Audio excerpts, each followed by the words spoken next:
What's up, everybody? So in this video I actually want to talk to you about what my journey has been, while traveling around the world. And it's definitely been good and it's definitely been bad. And I want to talk to you about both.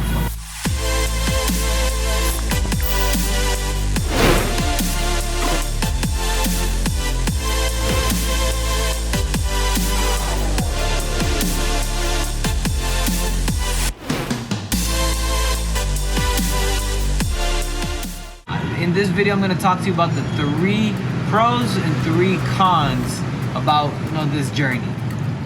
So number 1, we're going to start with the pros. Pros is you get to actually explore the world and see a different culture, different city, different town, different country, as much as you actually want to see it. I usually typically choose 1 month intervals unless I want to stay a little bit longer. And that's what it's kind of been like since June or July of actually 2020. And it's been a journey. It's been amazing. I absolutely loved just traveling and seeing what the world has been like, even with COVID being, a thing that has shut down the world. Number 2 pro, I would say, is, let's get down to the real stuff. I can actually just be me. I don't have to have, any influences from the outside. I don't have to be fake. I don't have to act like I like you. I don't have to do anything. I can just be me. And me, I'm an introvert. As much as you probably would not believe that, I love just being alone. And when I'm with people, I just love bonding with them. And doing something as simple as watching a movie. That goes such a long way with me. I just love spending time, even if we're really doing nothing, but we're just vibing with our energy. That's like me all day. The number 3 thing that I would say is a pro is I get to save money. And spending in other countries, obviously it depends, but spending in most other countries is less than I would spend in the United States, because 1, food's usually a little bit cheaper. Once again, depends where you're going, because in Dubai I spent more, but for the most part it's cheaper. And accommodations, I was spending almost $1,700-$1,800 a month on my accommodations. For that same price, I could be with a ocean view somewhere, or I can be in a penthouse, or I could be in Dubai, or I could do whatever the heck I want to do with that. So saving money or spending almost the same and having a much better apartment. Plus, I love the whole fact of being just in a different thing, not knowing what to expect, and getting the local feel, which you would say, I guess, and not really being a local, or then integrating as a local. And that's kind of the really cool thing about that. So that's probably my favorite pro, saving money, and I get to, just do everything that's different. Every week can be a different week for me. And so now let's talk about the cons. So the cons for me is going to be, real, it's emotional, man. This journey, you have to have a lot of, self-control. You have to understand that this is a process and that your emotions are going to hit highs and hit lows. You aren't gonna have the same friendships that you have at home, so you're gonna have to learn how to develop and nurture your relationship that you do want to keep, and with the people that you do like, over video chat and all that stuff.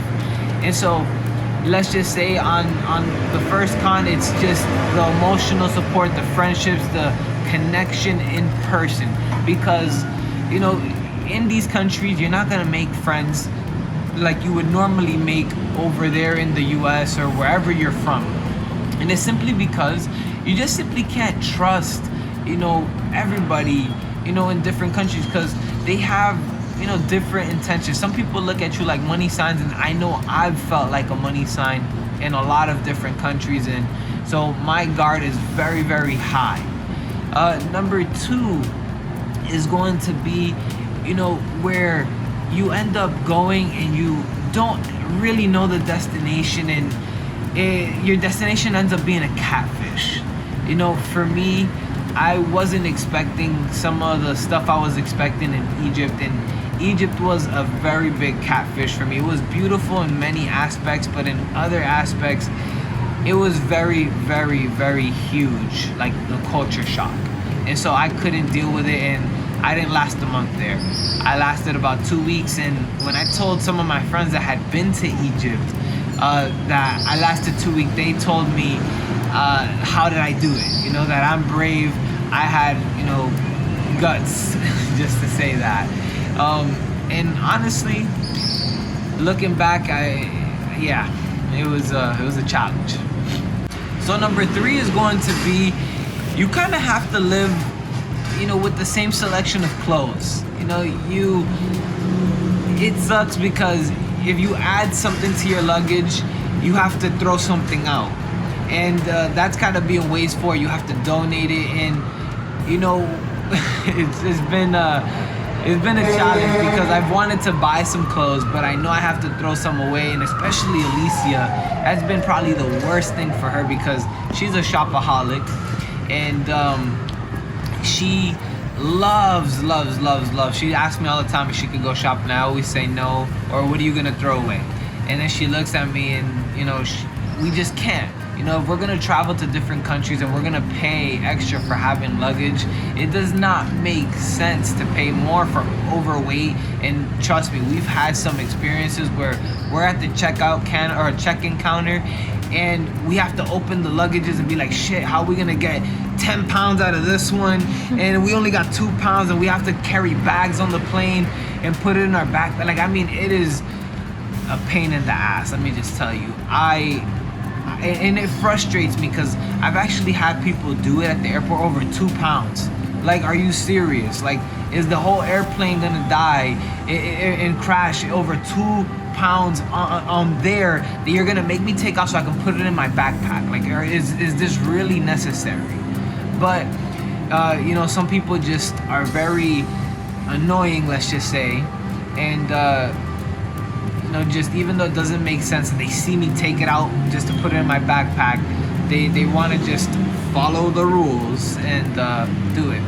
So that's probably going to be the third real con, because after a while, your clothes start to get messed up, and you don't really realize this because when you're at home and you have a mall and you have a closet, we all have a whole bunch of clothes that we don't use that's in our closet because we're constantly buying, a shirt here, jeans here, and by the time you know it, you really end up seeing that you don't use those clothes. It's probably when you're moving or something, or when you're deep cleaning your closet or whatever. And so, that's kind of the sucky part here. We have to either wear it till the end, or we have to throw it away and then replace. And so that's it for this video, guys.